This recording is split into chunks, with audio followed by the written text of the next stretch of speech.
Be glad we even invited you, my sister snapped after giving me one paper plate at her big catered wedding while everyone else had full place settings. I took a selfie with it and smiled. Then 2 months later, when she called begging me to watch her kids for free every weekend because daycare was too costly, I sent that photo back and said, be glad I'm even replying. She blocked me. That flimsy paper plate at my sister's wedding wasn't just an insult, it was a detonation. It blew apart years of quiet loyalty, and I had no idea the fallout would change me forever. The Scottsdale resort was buzzing, a blur of designer flowers and custom cocktails, celebrating Maya's perfect day.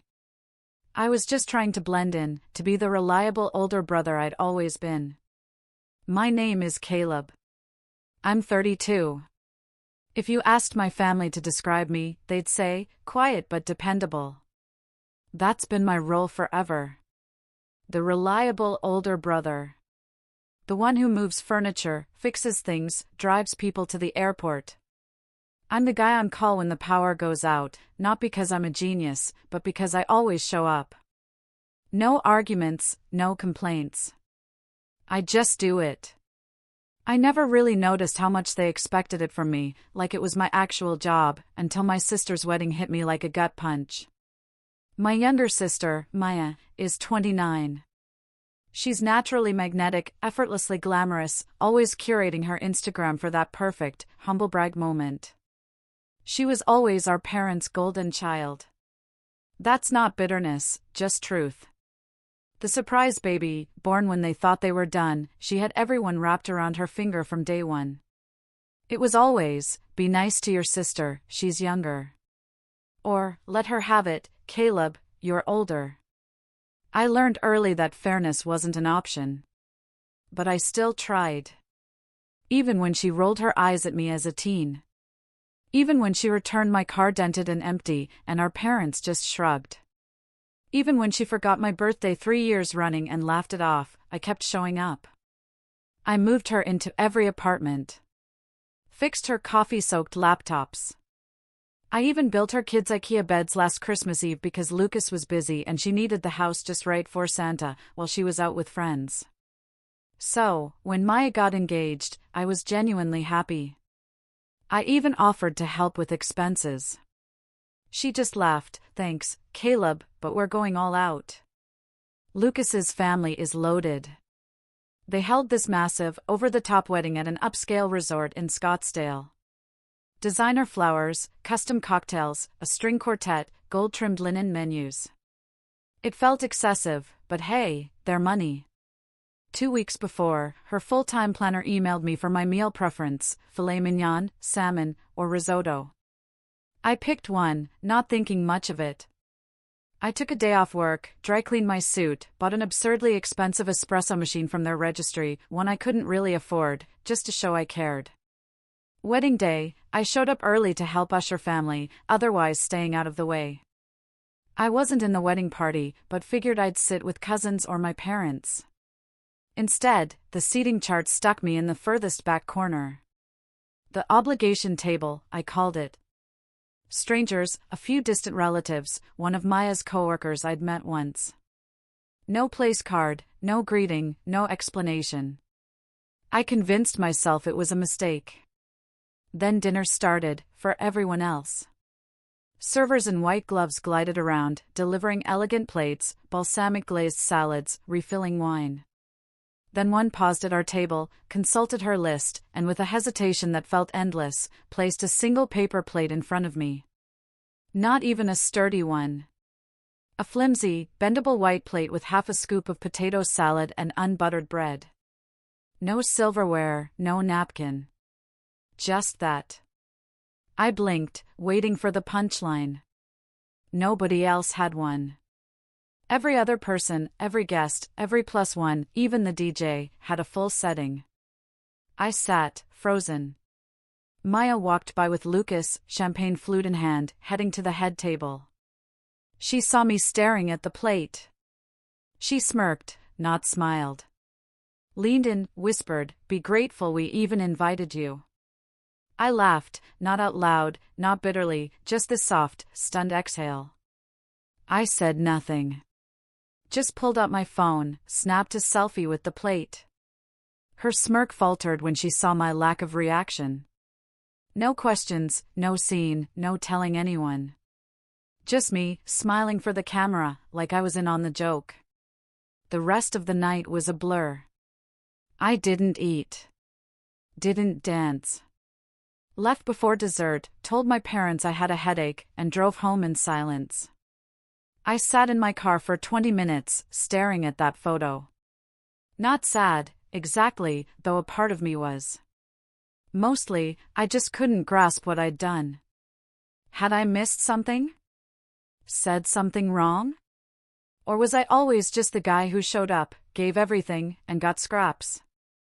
I didn't text Maya after the wedding. Didn't call. Figured she'd forget.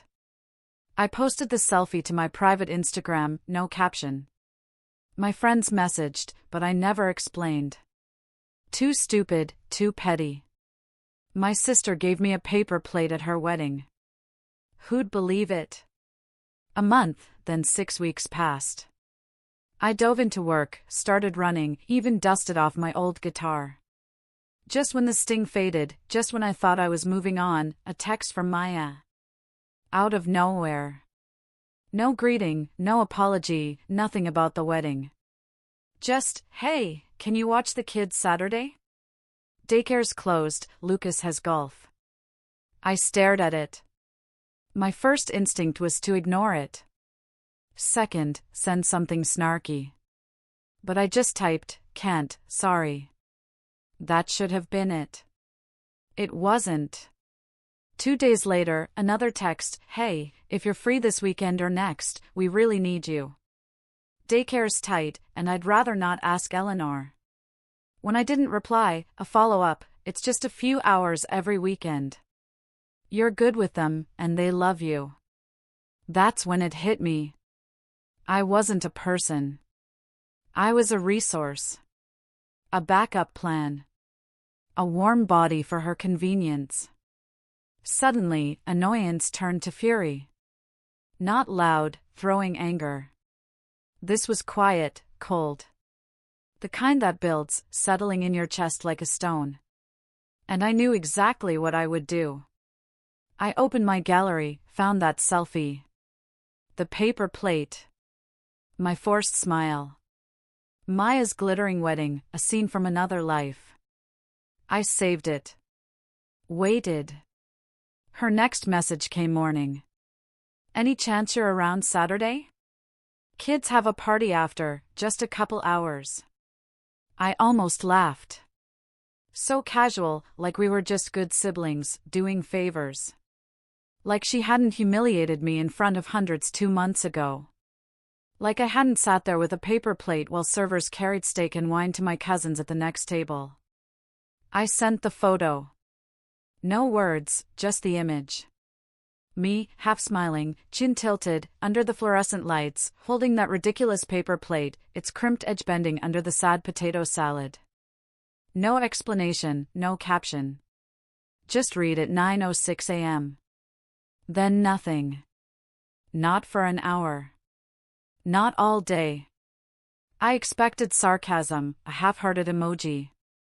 Instead, radio silence. For 5 days. When Maya finally texted again, it wasn't an apology. You're seriously mad about the plate? A challenge. That dismissive, condescending tone. Like I was overreacting to nothing. I read it 3 times, tossed my phone. It took an hour to type my reply, you knew what you were doing. She shot back, it wasn't my idea. The planner mixed things up. Don't make this a thing, Caleb. The planner? The one who emailed me about my meal preference, who knew my mild dairy allergy. Who somehow forgot my plate. Please. I didn't push it. Let her stew in her flimsy excuse. Didn't reply. I thought she'd get the hint. She didn't. 2 days later, she called. I let it go to voicemail. An hour later, another call. Then a long message, "Look, I don't know what's going on, but I need help. Lucas and I are drowning. Nanny quit, daycare's too expensive, no family nearby. You don't have kids, you work from home. You used to love spending time with Ava and Leo. What changed? What changed?" That line landed in my gut like a stone. What changed was watching her pass champagne to everyone while I felt like an intruder. What changed was being deliberately humiliated, then gaslit. What changed was realizing I wasn't their dependable brother, I was their emotional punching bag. I typed a response, deleted it. Typed another, deleted that too. How could I explain this wasn't just about a plate? It was years of being taken for granted, always available, always pushing my needs aside for hers. Being her crutch, but never truly seen. So, I said nothing. I ignored her next 3 messages. Then the shift. She stopped asking, started telling. "I need you Saturday, 10 to 3. Lucas has a meeting, and I can't cancel on my friend again. I'm dropping the kids off. Please leave the door unlocked." Something cracked inside me. Not a break, not a snap, just a long, slow fracture through everything I'd built. My patience. My quiet tolerance. My ability to just take it. Then, Eleanor called. Our relationship had always been unbalanced. Not bad people, just selective with their attention. Maya was always the star, dancer, pageant queen, straight-A student. I was the quiet helper, the son who never needed much. "Hey, sweetheart," Eleanor said, her voice warm, practiced, that buttering me up tone. "I just talked to Maya. She says you two are having a little tiff." A tiff? Like I refused to pass the salt? Like I hadn't been humiliated in front of our entire family? I stayed quiet. "She's really struggling, Caleb," Eleanor continued. "You know she wouldn't ask if it wasn't important. Lucas works a lot, and with everything going on, well, you don't have kids, so you wouldn't understand." There it was. The classic line. Because apparently, having children turned you into a martyr, granting you sympathy that erased all past behavior. "Eleanor," I said carefully. "Did she tell you what happened at the wedding?" A long pause. "She mentioned some seating issue," she finally said. "But honey, that's water under the bridge, isn't it?" It wasn't. And she knew it. I hung up. First time ever with my mother. It felt awful, but absolutely necessary. I didn't sleep. Replayed every wedding moment. Every tiny cut from years past. Every unacknowledged favor, every ignored birthday, every holiday stuck at the kids' table. Then I remembered Maya's bridal shower. I'd offered to help a month prior, she said her friends had it covered. But the day before, she called in a panic, balloon arch collapsed, charcuterie vendor bailed. I dropped everything. Drove across Phoenix, bought supplies, spent 4 hours slicing cheese, rolling salami into roses because she saw it on Pinterest. She posted photos later, tagged her friends. Never me. I remembered every single slice. The next day, I blocked her number. Not muted, blocked. Then Eleanor's number too. I turned off my phone, drove to a serene reservoir an hour away. Sat on a rock, feet in the water, breathing, thinking, watching the sun dip. The first real silence in weeks. That's when it hit me, they weren't going to stop. None of them. They'd never learned my boundaries because I'd never shown them. But now, I was done. That night, I made a new album on my laptop, Receipts. I started collecting everything, texts, bridal shower photos, Eleanor's messages, even the planner's RSVP email. Screenshots, organized, labeled. I didn't know what I'd do with them, but I needed them. Not for revenge, not yet. For clarity. For proof. So next time someone tried to spin a story, I'd have the full picture. But Maya wasn't done. 2 weeks later, she showed up at my Phoenix apartment, unannounced, with the kids. Banging on my door, "Caleb, open up. I know you're home, I saw your car." Ava and Leo were there. Leo, the youngest, had tears. Ava looked confused, clutching a dinosaur backpack. "I just need a few hours," Maya yelled through the door. "Lucas is out of town, and I'll miss my appointment." "Are you really going to let your niece and nephew sit in the hallway?" I didn't answer. Stood behind the door, heart pounding, hands shaking. This wasn't about babysitting. It was about control. Entitlement. Her thinking she could drop her kids off like packages. After 10 minutes, she left. But I knew she wouldn't let it go. That's when I realized I had something she needed. Something she couldn't buy, manipulate, or guilt her way into. And I was going to take it away. Permanently. But not yet. First, she had to learn what it felt like to be truly ignored. To need someone, and know they just didn't care anymore. To feel what I'd felt for years. I just didn't know how far she'd go to get it back. I didn't open the door. Not to her banging. Not to her shouting. Not even when Leo started to cry. I stood there, pressed against the wall on the other side, feeling like the intruder. My hand hovered over the lock, so many times. Every instinct, every lifetime of be the bigger person, screamed at me to cave. To open it. To say, "All right, come in." Just this once. But I didn't. I stayed still, quiet, a ghost in my own home. Eventually, her voice faded. Footsteps shuffled away. The elevator dinged. Silence. Those 10 minutes should have felt like a victory. A turning point. Instead, I collapsed onto the floor. The adrenaline, the rage, drained away, leaving me sitting in the quiet, feeling like a monster. What kind of person lets their niece and nephew cry in a hallway? What kind of brother ignores his family? I didn't sleep. Not just from guilt, though that was there. From something heavier.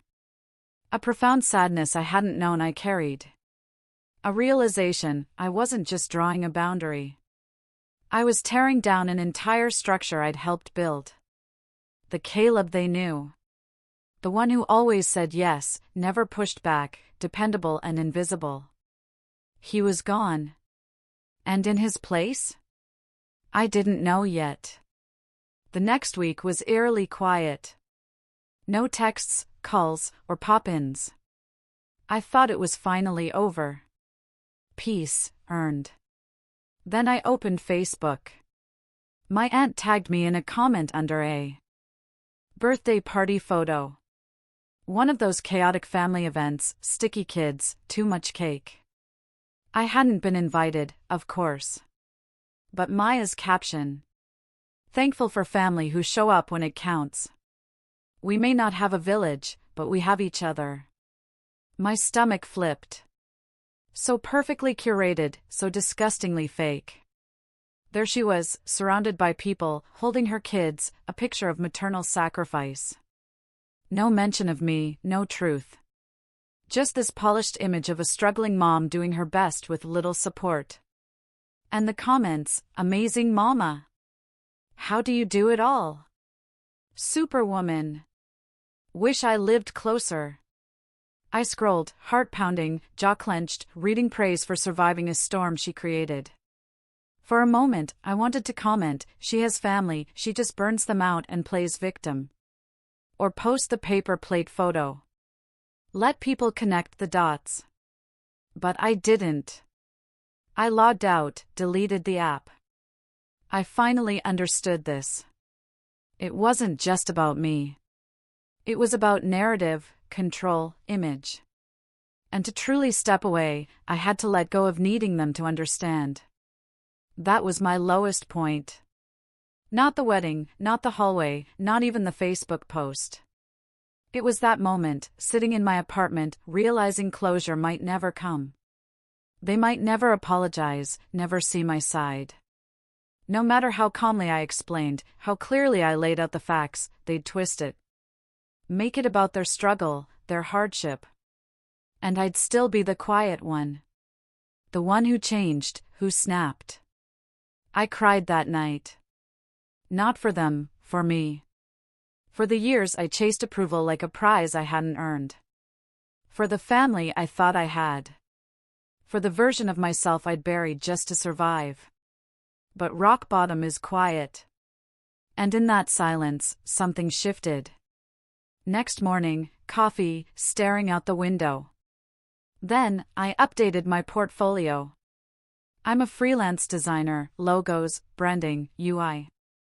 Always had clients, but never pushed. Kept rates low, no marketing, no referrals.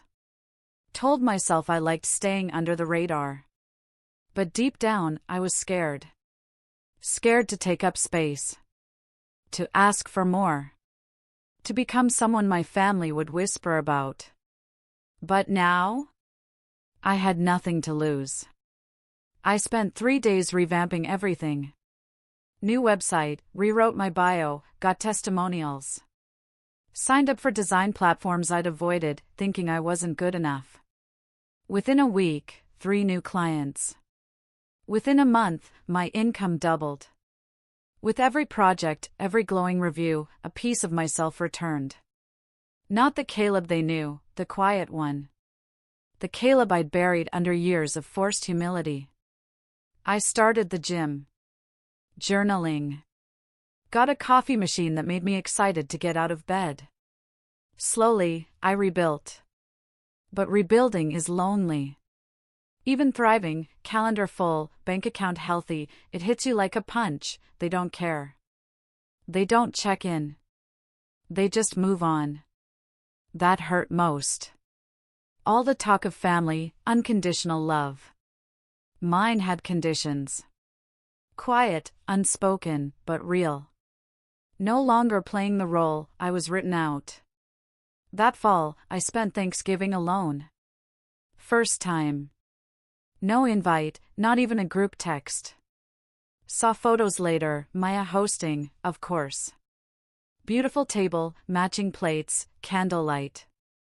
Even the kids had tiny place settings with gold napkin rings. I almost laughed. The irony. I made pasta, watched reruns, went to bed early. And you know what? It was peaceful. Quiet. Mine. A few days later, a LinkedIn message from Lucas. Hey, man. Weird, but I saw your site. Impressive. Didn't realize you were doing so well. That was it. No apology. No hope you're okay. Just a poke. A fishing line. I didn't respond. I'd learned, when people only reach out when you're thriving, it's not about you. It's about what you can give them. I still stared at it, imagining a cordial reply. Maybe even telling him how much the wedding hurt. But then I remembered Ava's confused face. The paper plate. Eleanor saying, water under the bridge. I owed them nothing. I had my own bridge now. And I was finally crossing it without looking back. What caught me off guard, 3 months after I blocked her, 3 months of silence, was a knock at my door. Maya stood there. Alone. No kids, no makeup, no smirk. Just her, and something in her hands that would change everything. A scrapbook. I thought it was an album, one of those movie-ending apologies. But as I stood in the doorway, and she held it out, I knew it wasn't an apology. It was something else. I thought you might want this, she said, her voice lower than I'd ever heard it. Flat. Exhausted. You made most of it anyway. I took it, flipped it open. Birthday cards, childhood photos, drawings I'd made for her when she was 6, a wrinkled flyer from her first school play with my circled stars. You kept this? I asked, without thinking. She looked down. Eleanor did. After she passed, I figured you'd want it. I almost threw it out. She trailed off. I didn't invite her in. We just stood there, two strangers at a door neither of us belonged to anymore. Is that why you came? I asked. To give me this? She nodded slowly. Then, after a pause, added, and to ask for a favor. There it was. My jaw tightened, muscle memory. She couldn't help herself. Even now, especially now, she only showed up when she wanted something. It was almost laughable. But then she met my eyes. Lucas left. Just like that. 2 words. No build-up. No emotion. I blinked. Wait, what? He packed a bag last week. Said he couldn't do it anymore. Took the car, the guest room TV, half the savings. Turns out there's someone else. Maybe more than one. A bitter smile. You were right about all of it. I said nothing. What could I say? I couldn't process it. Part of me wanted to feel sorry. A louder part felt nothing at all. Not satisfaction. Not schadenfreude. Just emptiness. Then the ask. I need help, just for a few weeks. Can't afford full-time daycare. Working double shifts. Eleanor said you might. I cut her off. No. One word. No apology. No justification. She flinched. I'm not asking you to watch them all the time, she rushed. Just mornings. Until I get back on my feet.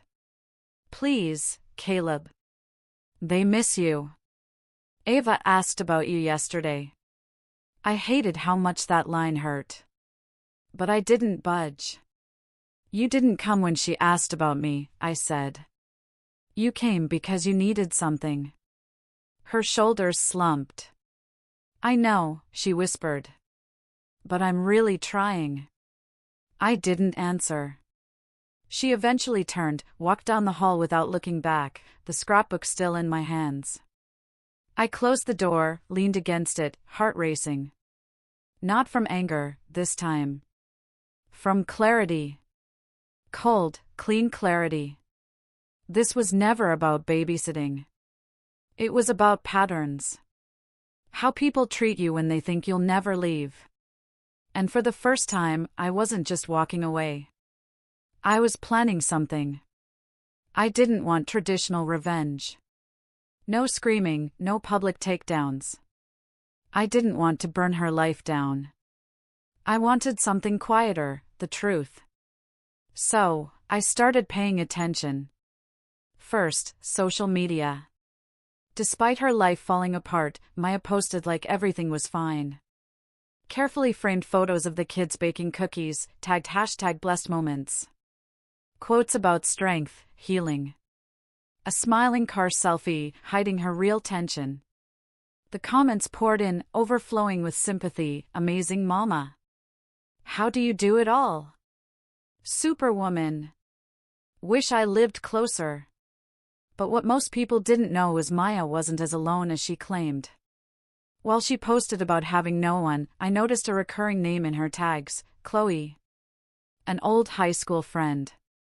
Vaguely remembered her, ambitious, a little messy, lived for drama. She was back in Maya's life with a vengeance.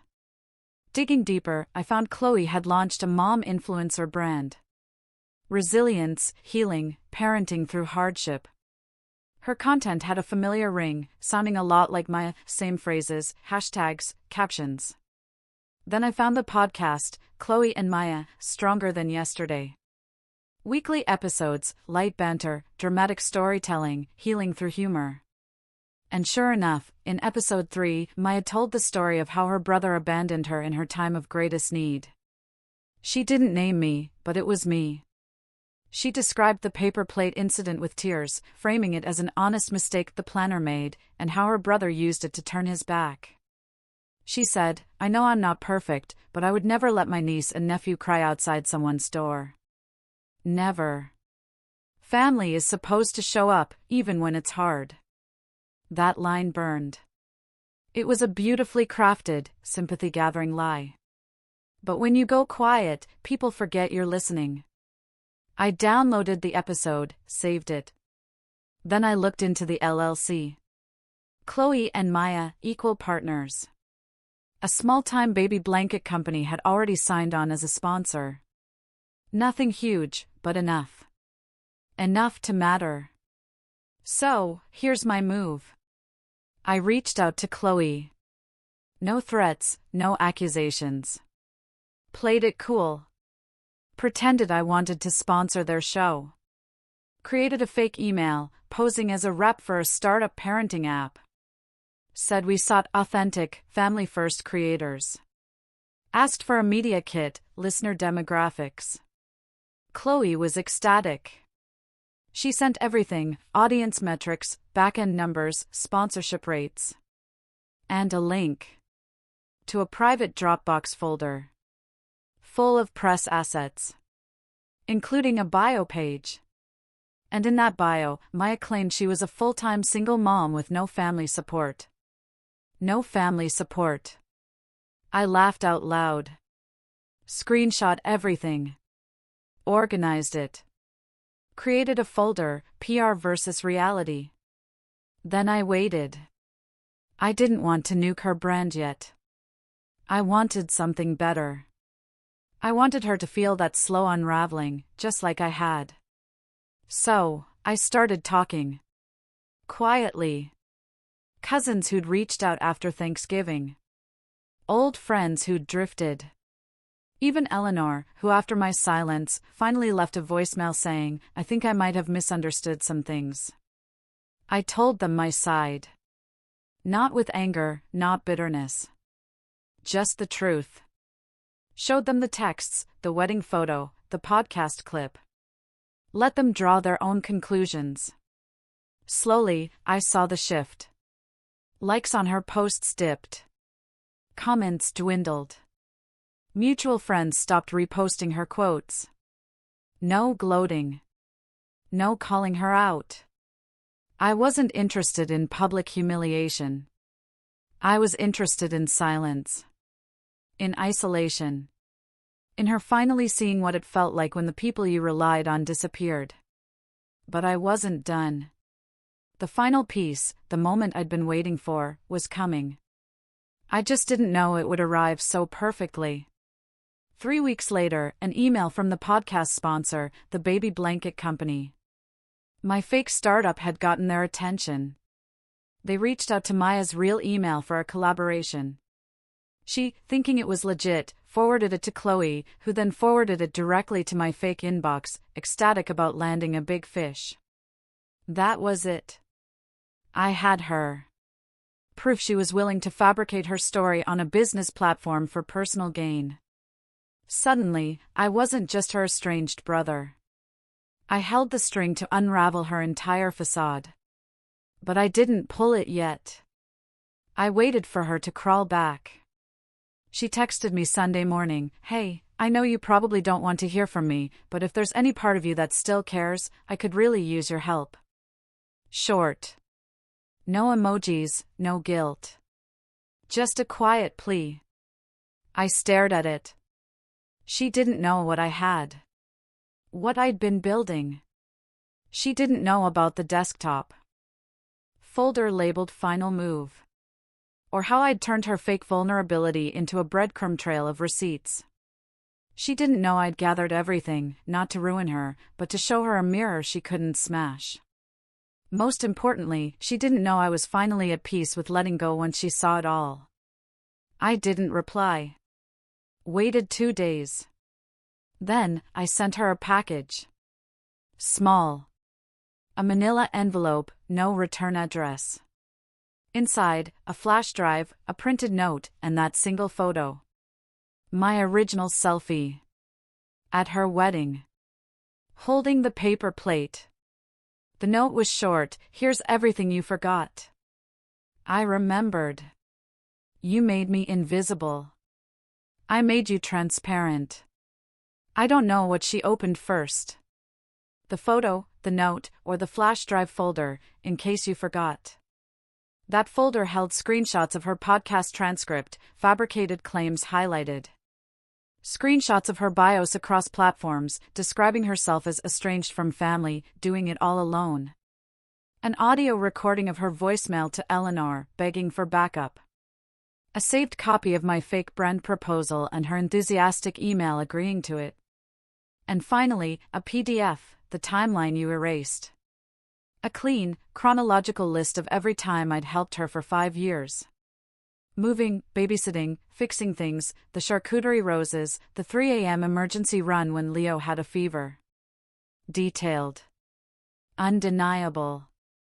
She went silent for 4 days. Not a word.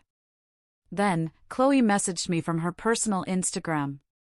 Polite, professional, and just a little panicked. "Hi Caleb, I wanted to reach out about a potential sponsorship. I understand you may have content that includes me. I'd love to clarify or resolve this amicably. Translation, please don't blow this up." I waited a full day. Then I replied, "You weren't the target, but you chose your partner. Don't build a brand on someone else's broken story." She left me on read. 2 days later, the podcast quietly vanished. No farewell episode, no explanation. Just gone. The Instagram page followed. Then Twitter. Chloe rebranded solo, posting vague quotes about outgrowing people and walking away from drama. But engagement tanked. Sponsors stopped tagging her. Her flame fizzled. Maya? That took longer. Almost 2 months of silence, then she showed up at my apartment again. No scrapbook. No kids.